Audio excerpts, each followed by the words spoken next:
Jadi buat ibadah kerana apa? Kerana Allah, kerana untuk mendapatkan redha Allah dan kasih sayang Dia sahaja. Tak ada benda lain, tak ada sebab lain. Maka Allah pun tanya, habis itu dalam Quran ada sebut buat gini ganjaran gini, buat gini syurga ni, buat gini syurga ni. Itu untuk motivasi kita, untuk motivasi kita buat ibadah. Manusia ni kalau tak motivasi, dia tak buat. Bagi motivasi dia pun janjikan ganjaran untuk amal, tak buat. Nak suruh datang masjid kita, mari belakang surah mana ni, tanya ada kambing, mari. Jangan kambing, mari. Tapi kan mari belakang buat apa? Hajar mari salat. Malah mana kena sebut ganjaran. Jadi makna sebenarnya gitu je. Jadi kita bersama, bila kita buat ibadah, kena janjikan ganjaran supaya kita buat. Tetapi tujuannya bukan itu. Tujuannya hanyalah untuk mendapat redha dan kasih sayang Allah Subhanahu wa ta'ala sahaja. Tak ada benda lain. Sebab apa? Kita tak layak sikit pun nak minta apa-apa daripada Allah. Kita nak semayang, ambil semayang, air dia. Angkat takbir, angkat tangan dia. Hak dia kan. Sebut Allah Akbar, suara dia. Kita rasa sedap suara kita, tapi suara hak dia. Habis tu tak ada hak kita, melainkan hak dia kan. Maka kita tak layak nak dapat apa-apa, melainkan kita ini sebagai hamba dia, hanya puji dia, nak dapat redha dia dan kasih sayang dia. Maka kita kena tukar sikit kefahaman kita dalam ibadah pada Allah Subhanahu wa ta'ala. Kita faham selama ni supaya kita benar-benar ikhlas kepada Allah. Umpama kita nak didik anak kita puasa, kita kata kakak kalau puasa mak bagi RM1 sehari. Cukup 30 hari, RM30, lepas tu duit raya lagi. Katakan kita janji, puasa dah anak kita atas dasar nak ganjaran. Ganjaran apa? RM1 sehari. Tetapi lama kelamaan bukan itu tujuan dia. Kalau kita tua-tua minta lagi dengan mak ayah, mari mana RM1? Tak ada lah. Mula-mula dulu. Jadi tujuannya lillahi ta'ala, kerana Allah. Jadi begitu juga orang sebut tentang pahala banyak ni, pahala. Tak apa, kita sekadar ilmu saja tahu, tak apa tahu. Tetapi apa ni bukan kerana itu. Umpama kita bangun, kita pagi kita buat solat sunat duha. Solat sunat duha ni kita semua maklum bahawa kalau buatnya amalnya tak putus, maka rezeki murah. Maka kita pun buat. Tapi buatnya, ya Allah aku buat solat ni bukan kerana nak rezeki murah ya Allah, tapi kerana nak redha pun dan kasih sayang, lu suka. Jadi begitu juga kefahaman kita berkenaan dengan wajib. Wajibnya apa dia? Wajib ni kalau kita faham selama ni, iaitu betul lah dari sudut fiqahnya, tidak salah faham begitu.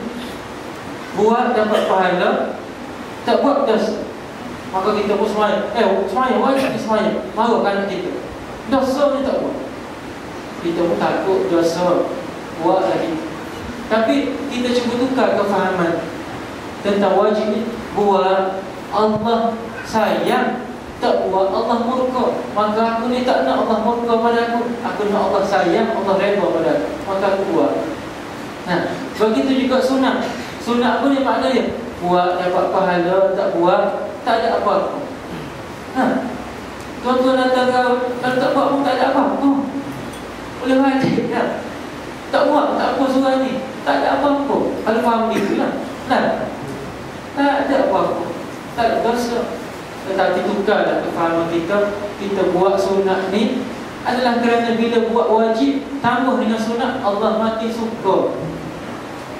Kalau tinggal sunat, Allah tak berapa suka, tapi tak murka, tapi tak berapa suka. Maka aku ni nak Allah suka pada, nak Allah kasih pada aku, maka aku buatlah sunat. Itu kefahaman ni. Kena tukar.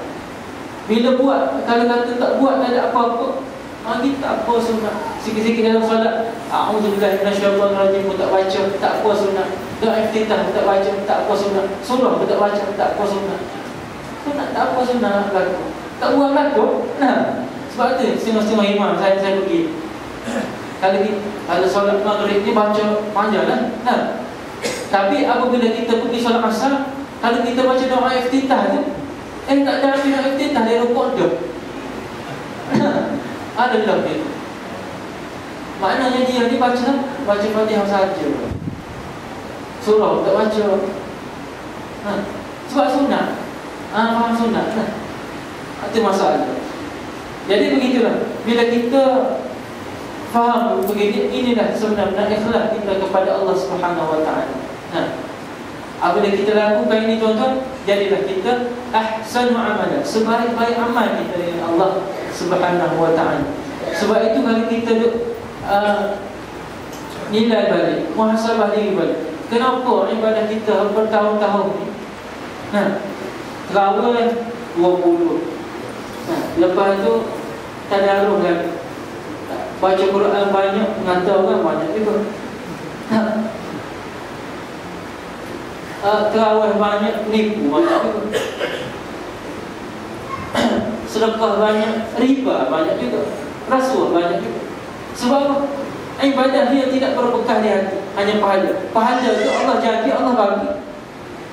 Tetapi kita kena ingat dalam satu hadis. Saya cerita ringkas hadis daripada Sahih Bukhari. Ceritanya seorang hamba Allah ini hidup sebelum Nabi Muhammad. Dia buat ibadah selama 500 tahun buat ibadah. 500 tahun solid buat ibadah. Kita ni umur 60, tolak 15 umur ibadah. Tinggal 45 tu dulu baru nak belajar, ni baru nak belajar. Tapi dia ni 500 tahun betul-betul solid buat ibadah pada Allah, dengan puasanya, dengan solatnya. Maka matilah dia. Bila mati, maka Allah SWT kata, wahai hamba, masuklah kamu ke dalam syurga dengan rahmat. Allah tambah sikit, dengan rahmat. Dia kata, ya Allah, aku tidak mahu masuk syurga dengan rahmat-Mu. Aku ingin masuk syurga dengan amalku, ya Allah. Sudah. Dengan sebanyak amal dia, maka Allah timbang. Timbang sebelah sebiji mata pun tak mampu nak bayar 500 tahun. Sebiji mata pun masuk neraka kan? Mana? Dan timbang-timbang tak cukup, masuk neraka. Maka Allah SWT kata, bila nak masuk dalam neraka ni, Allah kata, masuklah semula dalam syurgaku dengan rahmatku. Habis itu mana pahalanya? Pahala kita hitung-hitung ke mana? Sebab kita masuk syurga bukan dengan pahala. Pahala itu nak motivasi kita. Kita masuk syurga dengan rahmat dia, dengan kasih sayang dia. Kalau dia sayang, syurga itu hak siapa? Hak dia. Dia sayang, tentu dia masuk kita dalam syurga.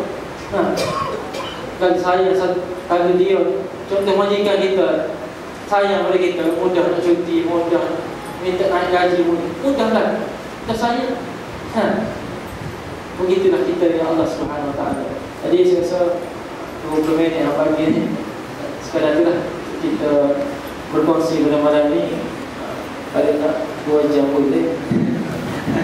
InsyaAllah. Tapi ada masa yang terbatas ni, tuan-tuan, ada tahlil pagi lah. Jadi saya mohon kemaafan atas apa yang saya sampaikan itu, sekiranya yang terkurang itu. Dan apa yang baik itu kita sama-sama ambil manfaat. Kita sama-sama baik diri kita dalam beribadah kepada Allah. Semoga ibadah kita diterima oleh Allah Subhanahu Wa Taala. Wabillahi taufiq wal hidayah. Wassalamualaikum warahmatullahi wabarakatuh.